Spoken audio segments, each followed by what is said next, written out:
Assalamualaikum warahmatullahi wabarakatuh. Perkenalkan, nama saya Dinda Putri Hani Lestari dengan NIM 1924228 dari Universitas Ahmad Dahlan Yogyakarta akan menjelaskan tentang sejarah ketenagakerjaan di Indonesia. Yang pertama ada sejarah ketenagakerjaan pada masa kerajaan. Politik hukum pada masa ini tergantung pada tingkat kewibawaan penguasa atau raja. Contohnya, pada tahun 1877 saat matinya Raja Sumba, 100 orang budak dibunuh agar raja itu di alam baka nanti akan mempunyai cukup pengiring dan pelayan. Contoh lain, budak yang dimiliki oleh suku Bare Toraja di Sulawesi Tengah nasibnya lebih baik, dengan pekerjaan membantu mengerjakan sawah dan ladang. Dikenal juga adanya lembaga perhambaan dan peruluran. Lembaga ini terjadi apabila ada hubungan pinjam-meminjam uang atau apabila terjadi perjanjian utang piutang. Orang yang berutang sampai saat jatuh tempo pelunasan belum bisa membayar utangnya.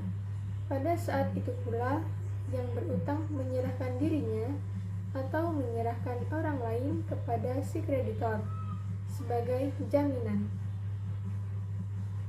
Yang kedua adalah sejarah politik hukum ketenagakerjaan pada masa penjajahan. Yang pertama adalah Belanda. Ada perbudakan.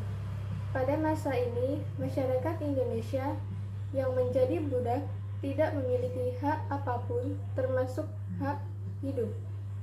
Beberapa aturan yang dibuat terkait perbudakan pada masa ini adalah peraturan pendaftaran budak, pajak atas kepemilikan budak, ataupun pergantian nama untuk para budak. Yang selanjutnya ada perhambaan. Seorang hamba menurut hukum ini merupakan barang jaminan karena adanya utang yang belum dilunasi. Alhasil, selama utangnya belum lunas, seorang hamba bakal terus mengabdi kepada majikan. Yang selanjutnya ada hukum Rodi. Pada hukum Rodi, masyarakat dipaksa untuk bekerja demi kepentingan penguasa.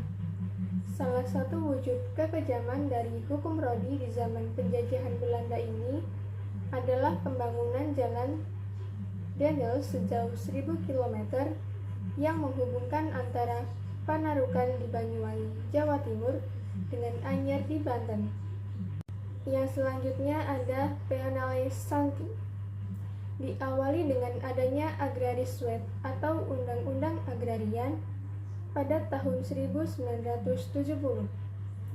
Pada masa ini, muncul banyak perusahaan-perusahaan swasta berskala besar. Pada awalnya, pada Peonale Santi diberlakukan Strafreglement, yaitu peraturan pidana polisi. Peraturan ini lebih menitik beratkan pada kepentingan majikan dan akhirnya dihapus pada tahun 1879 dan digantikan oleh Colli Ordonanti pada tahun 1880 yang kemudian dikenal dengan nama Peonale Santi. Dalam hukum terbaru ini, pemerintah Belanda melarang adanya pemaksaan, ancaman, atau pemerasan dalam hubungan perburuhan. Selain itu, perjanjian antara buruh dan majikan harus dilakukan secara tertulis pada rentan waktu tertentu. Ketika aturan ini dilanggar, akan ada sanksi yang dijatuhkan kepada pelanggarnya, baik majikan maupun buruh. Yang kedua, Jepang. Dimulai tanggal 12 Maret tahun 1942, pemerintah militer Jepang membagi 3 daerah pendudukan, yaitu Jawa, Madura, dan Sumatera, yang dikontrol dari Singapura dan Indonesia Timur.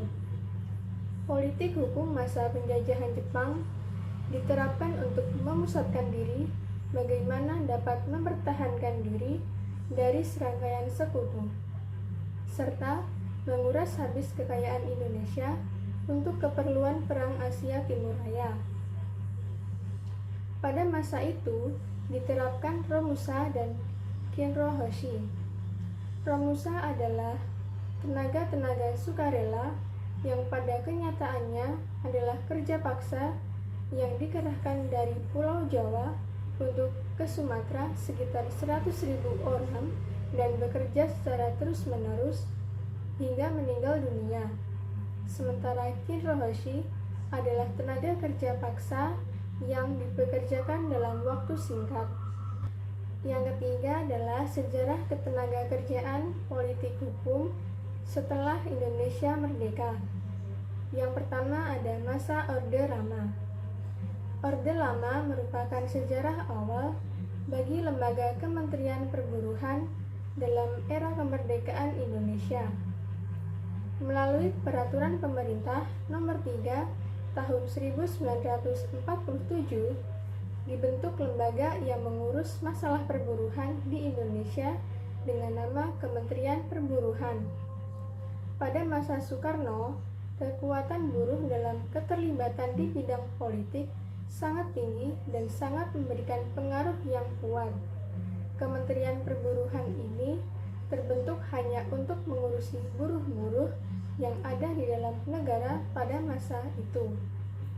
Peraturan ketenagakerjaan yang ada pada masa ini cenderung memberi jaminan sosial dan perlindungan kepada buruh. Dapat dilihat dari beberapa peraturan di bidang perburuhan yang diundangkan pada masa ini. Pada masa ini, kondisi perburuhan dapat dikatakan kurang diuntungkan dengan sistem yang ada. Buruh dikendalikan oleh tentara antara lain dengan dibentuknya dewan perusahaan di perusahaan-perusahaan yang diambil alih dari Belanda dalam rangka program nasionalisasi untuk mencegah meningkatnya pengambilan alihan perusahaan Belanda oleh buruh. Yang selanjutnya adalah masa Orde Baru. Pemerintahan Soeharto di masa Orde Baru. Pada masa ini, kebijakan industrialisasi yang dijalankan pemerintah Orde Baru juga mengimbangi kebijakan yang menempatkan stabilitas nasional sebagai tujuan dengan menjalankan industrial peace khususnya sejak awal Pelita III pada tahun 1979 sampai tahun 1983 menggunakan sarana yang diistilahkan dengan HPP atau Hubungan Perburuhan Pancasila. Sesuai dengan namanya, aturan ini dibuat dengan berlandaskan pada Pancasila. Di lapangan ada lembaga bipatrit, tripatrit, serta kesepakatan kerja bersama yang keanggotaannya diambil dari pihak-pihak terkait. Terlihat bahwa pada masa ini, kebebasan berserikat tidak sepenuhnya dilaksanakan oleh pemerintah.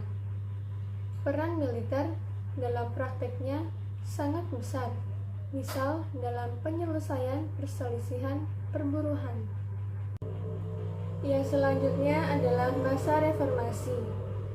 Yang pertama adalah masa pemerintahan B.J. Habibie yang dimulai pada bulan Mei tahun 1998 sampai bulan Oktober tahun 1999.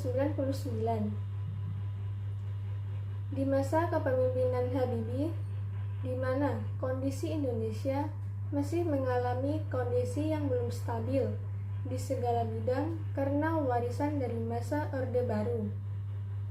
Namun, kondisi ketenagakerjaan pada waktu itu dimulai dikejar oleh rakyat Indonesia sebagai sarana mencari pekerjaan. Pada awal kepemimpinannya, meluncurkan keputusan Presiden nomor 83 tahun 1998 yang memberi perlindungan hak bernegosiasi. Selain itu, ada pula ratifikasi aturan ILO terkait usia minimum untuk bekerja. Pada masa pemerintahan ini juga diluncurkan Perpu yang mengatur tentang pengadilan hak asasi manusia. Yang selanjutnya adalah masa pemerintahan Abdurrahman Wahid yang dimulai pada bulan Oktober tahun 1999 sampai bulan Juli tahun 2001.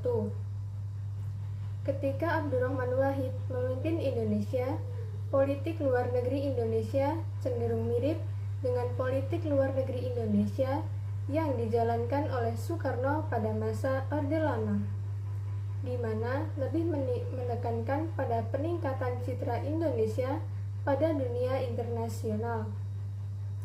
Dilihat dari peraturan ketenagakerjaan yang dihasilkan, pemerintahan Abdurrahman Wahid ini dinilai sangat melindungi kaum pekerja atau buruh dan memperbaiki iklim demokrasi dengan Undang-Undang Serikat Pekerja atau Buruh yang dikeluarkannya, yaitu Undang-Undang Nomor 21 Tahun 2000. Yang selanjutnya adalah masa pemerintahan Megawati yang dimulai dari bulan Juli tahun 2001 sampai bulan Oktober tahun 2004. Memasuki awal pemerintahan Megawati, kondisi migrasi Indonesia ditandai dengan satu peristiwa besar, yaitu terkait tenaga kerja Indonesia, yaitu deportasi massal tenaga kerja Indonesia yang berada di Malaysia melalui Nunukan. Di masa ini, peraturan perundangan ketenagakerjaan dihasilkan. Di antaranya yang sangat fundamental adalah Undang-Undang Nomor 13 Tahun 2003 tentang ketenagakerjaan yang menggantikan sebanyak 15 peraturan ketenagakerjaan. Sehingga undang-undang ini merupakan payung bagi peraturan lainnya undang-undang yang sangat fundamental lainnya adalah Undang-Undang Nomor 2 Tahun 2004 tentang penyelesaian perselisihan hubungan industrial yang disahkan pada 14 Januari tahun 2004 dan Undang-Undang Nomor 39 tentang perlindungan dan penempatan tenaga kerja Indonesia di luar negeri. Kemudian yang selanjutnya adalah masa pemerintahan Susilo Bambang Yudhoyono. Di masa pemerintahan ini, beberapa usaha dilakukan untuk memperbaiki iklim investasi, menuntaskan masalah pengangguran, meningkatkan pertumbuhan ekonomi. Kebijakan di bidang ketenagakerjaan sehubungan dengan hal di atas kurang mendapat dukungan kalangan pekerja atau buruh. Beberapa aturan antara lainnya Instruksi Presiden Nomor 3 Tahun 2006 tentang perbaikan iklim investasi. Salah satunya adalah agenda untuk merevisi Undang-Undang Nomor 13 Tahun 2003. Mendapat tantangan pekerja atau buruh. Pengalihan jam kerja ke hari Sabtu dan Minggu demi efisiensi pasokan listrik di Jabodetabek. Penetapan kenaikan upah harus memperhatikan tingkat pertumbuhan ekonomi dan laju inflasi. Dan yang terakhir adalah masa pemerintahan Jokowi. Jokowi menerbitkan sejumlah aturan perburuhan, di antaranya kebijakan penetapan UMP yang terangkum dalam Peraturan Pemerintah Nomor 78 Tahun 2015 tentang pengupahan. Aturan terkait tenaga kerja asing sudah ada sejak era pemerintahan Susilo Bambang Yudhoyono.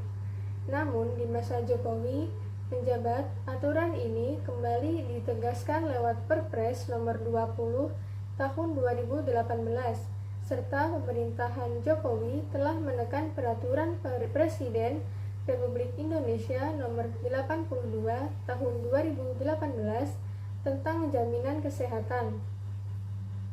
Jaminan ini tergabung dalam program BPJS Ketenagakerjaan yang meliputi jaminan kecelakaan kerja, jaminan kematian, jaminan hari tua, dan jaminan pemeliharaan kesehatan. Demikian penjelasan sejarah ketenagakerjaan di Indonesia oleh saya. Jika ada kesalahan, mohon dimaafkan. Wassalamualaikum warahmatullahi wabarakatuh.